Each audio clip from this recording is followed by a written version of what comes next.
Hi guys, welcome back to Candid Football Conversations with Sports Khabri, joined by Arnava like always. We're here for this short chat. It's all the hype around whether India can qualify for the World Cup in 2026 or not. Under the guidance of Igor's team match, obviously. Arnava, what are the challenges that lie ahead? Do you think it's a realistic dream for us to be saying, you know what, let's really dream big and think we can qualify for the 2026 World Cup?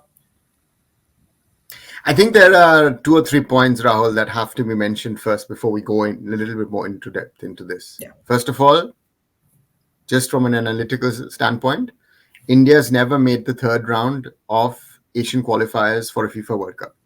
Yeah.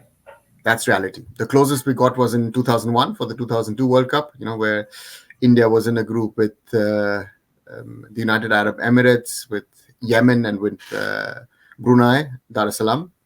And we beat the UAE. I remember that was in Bangalore. Remember I spoke about that match when, in 2001 on the 8th of April. That was the closest we got. We were 1 point behind the UAE. We messed it up against Yemen. Otherwise, India would have won the group and would have reached the final round. That is point one. The second point is, where do we stand? A lot of people are looking at the rankings. And if I look at our group in this second stage of the qualifiers in Asia, we have Qatar, who were the hosts of the 2022 FIFA World Cup. We have Kuwait, who we recently played twice in the SAF Championship, and it was a tough opponent on Indian soil. And the third opponent in that group will either be Afghanistan and Mongolia. Now, my wish and my hope would be that somehow Mongolia escape through, because I see them not as strong as Afghanistan. But it's likely to be Afghanistan. So that's that. And the last point to me is India's home form and away form. At home, we are a good side. We're a good team. We've been doing very, very well. Away, our results have not been that good. So putting that into context and looking at that round two of the qualifiers, we were in pot two. We got the strongest team from pot three, which is Kuwait. So de facto, that is another discussion that we've had over the weeks and months. So our aim needs to be to finish at least second in that group, or actually finish second. Let's put it this way. Qatar is too strong compared to the other three teams that are going to be in that group. So to qualify for the first time ever for the third and final round of Asian qualifiers for FIFA World Cup, that needs to be our first and primary aim. Now, our national coach, Igor Stimac, spoke recently about dreaming, aiming for 2026 for the FIFA World Cup in the United States, in Canada, and Mexico. And it's, yes, we can dream, but we have to be all realistic as well. If we can get into that third round of qualifiers, it's the biggest of its kind so far ever, because it's going to be a 48-team FIFA World Cup, which means 18 teams are fighting for 8.5 slots in Asia. Are we amongst the top 6, top 8 in Asia to qualify for a World Cup?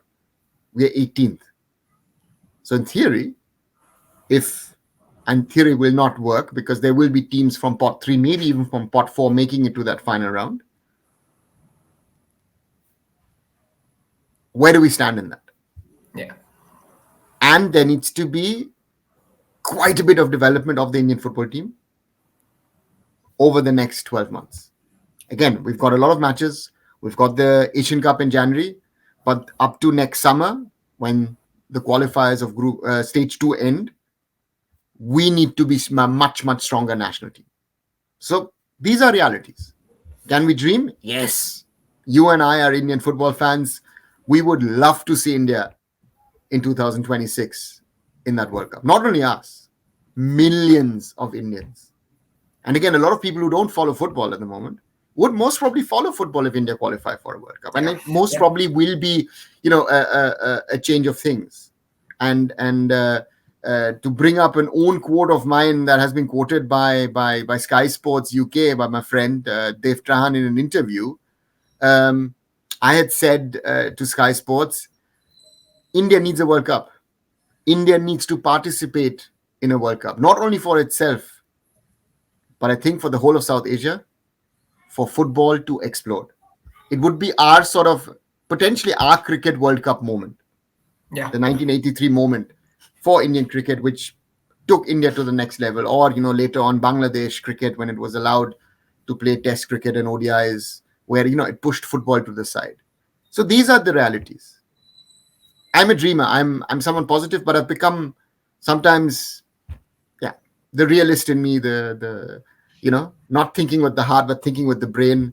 Maybe some now would say a cynic, but again, these are realities, and it is very very tough because the first question is how long will Sunil play? That's the first question. If Sunil Chetri doesn't play, um, it weakens us massively. Is Sunil crazy enough to say, I'll give it a shot? I'll try and play through the qualifiers, which I think he might consider because he's got a contract until the end of next season, which means he can play up to Yeah. next year, June at least, until the end of round two qualifiers. Igor Stimac has put that out.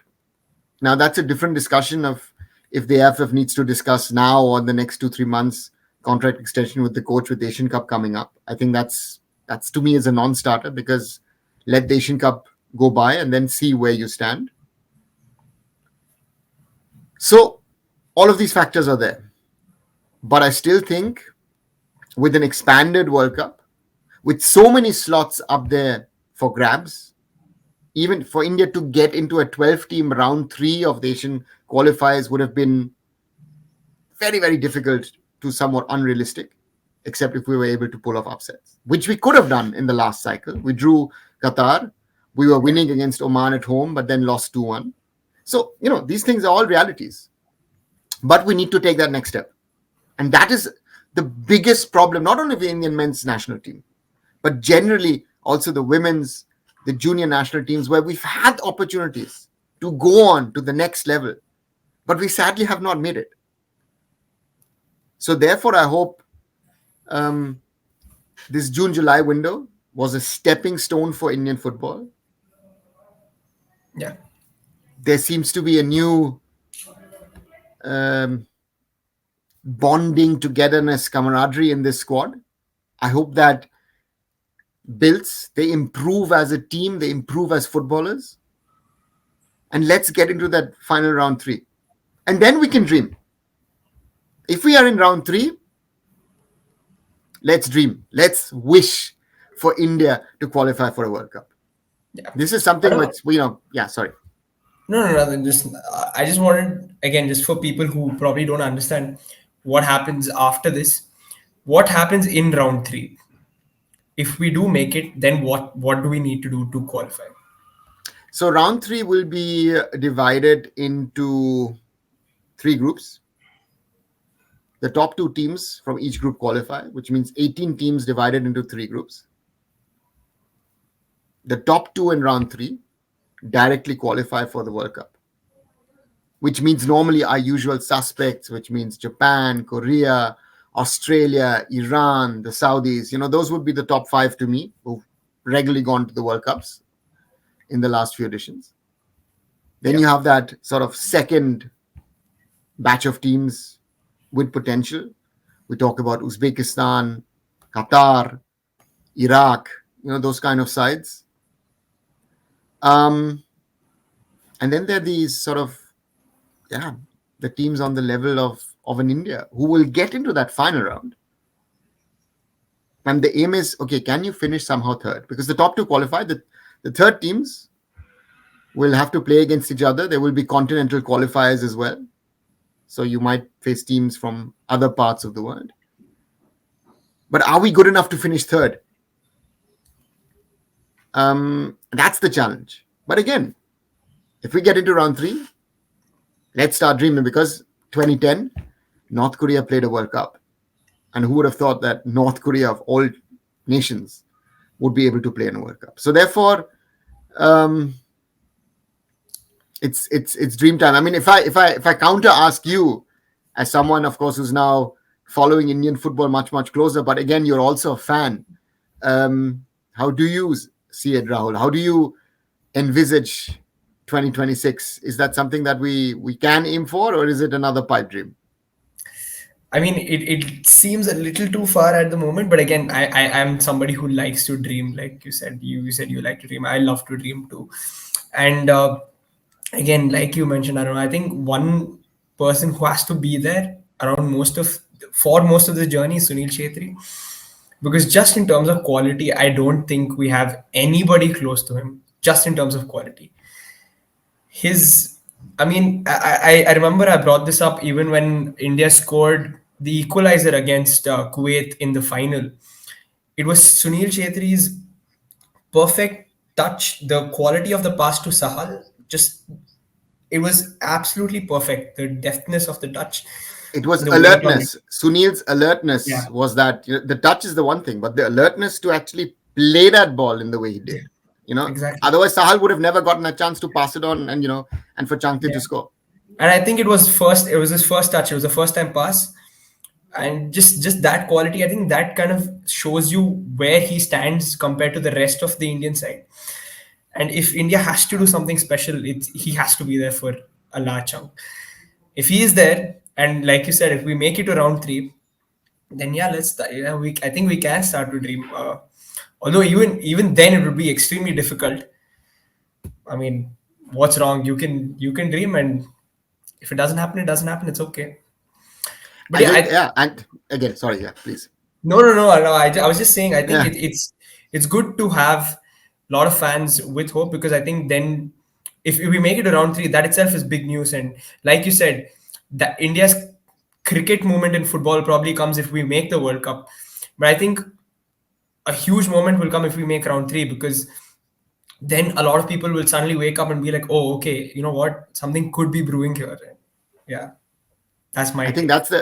that's the midpoint. Is there something brewing, and is there a new generation, new set of fans, people who are interested in football suddenly following Indian football? I think that's the big thing that I realized last year at the FIFA World Cup. That if you think that the Indians were amongst the biggest community of people attending the World Cup, showing interest in the World Cup, and you saw what happened in India, not even India, but our neighbors in South Asia when Argentina won the World Cup. So sometimes you felt it could have been Buenos Aires or Rosario or whatever, and it was actually Kerala or Calcutta or whatever, some city, some place, even rural area. I mean, even the Prime Minister has recently mentioned that mini Brazil in Madhya Pradesh, of all places, would you talk about football in Madhya Pradesh? So there is football in India.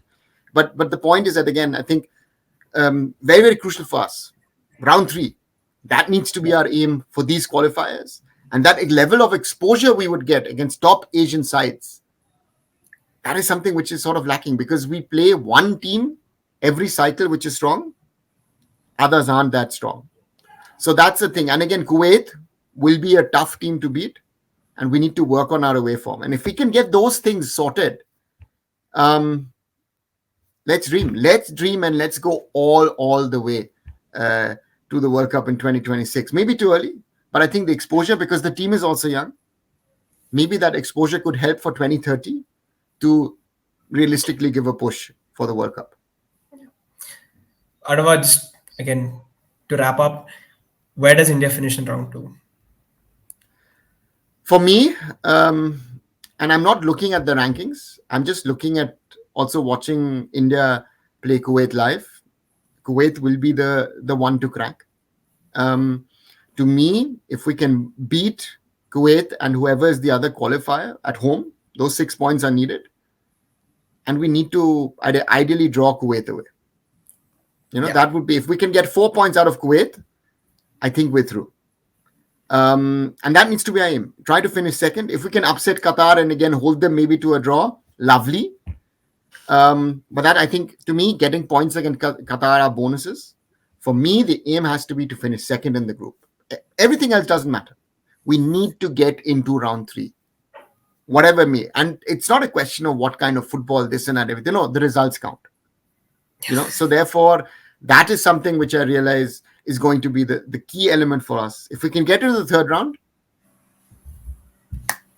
yeah. anything is possible. Well, that's it from us, guys. Like always, share, like, and subscribe to Sports Khabri and Arun Foot. Catch candid football conversations. We have our regular Wednesday night chat that goes on for quite a bit of time. Catch that, and we'll be back for more. Thanks and bye.